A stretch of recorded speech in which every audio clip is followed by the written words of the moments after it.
Guys, আজকে একটা ছোট্ট একটা ব্লগ। দেখো, আমি বাজারে গিয়েছিলাম। আমি এই যে নিয়ে এসেছি আমার যে ডগিদের খাবার রান্না করা বাসন নষ্ট হয়ে গেছিলো।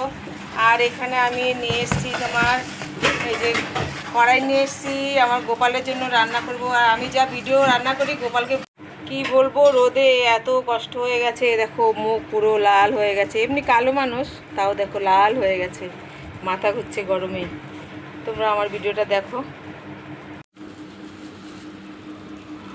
বন্ধুরা। আমি যা রান্না করি, রেসিপি যা ভিডিও করি, আমি কিন্তু গোপালকে ভোগ দেই। আজকে আমি গোপালের জন্য কড়াই নিয়েছি। দেখো আমার এই কড়াইটা কেমন হয়েছে, তোমরা কিন্তু অবশ্যই কমেন্ট করে বলবে। আমি গোপালের জন্য নিয়ে এসেছি আমার গোপোষণার জন্য, আর এটা নিয়ে এসেছি আমার ডগিদের জন্য খাবার। বলছি আমার ভিডিও যদি ভালো লেগে থাকে অবশ্যই কিন্তু like, comment, share, please subscribe. Guys, আজকে একটা ছোট্ট একটা ব্লগ। দেখো, আমি বাজারে গিয়েছিলাম।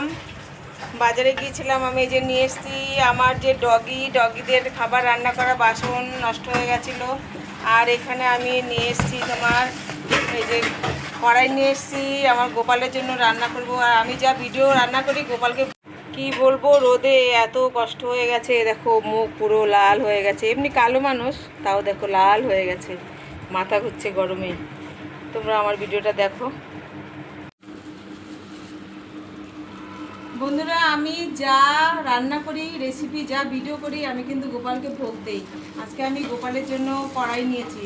দেখো আমার এই কড়াইটা কেমন হয়েছে, তোমরা কিন্তু অবশ্যই কমেন্ট করে বলবে। আমি গোপালের জন্য নিয়ে এসেছি আমার গোপোষণার জন্য, আর এটা নিয়ে এসেছি আমার ডগিদের জন্য খাবার। বলছি আমার ভিডিও যদি ভালো লেগে থাকে অবশ্যই কিন্তু like, comment, share, please subscribe.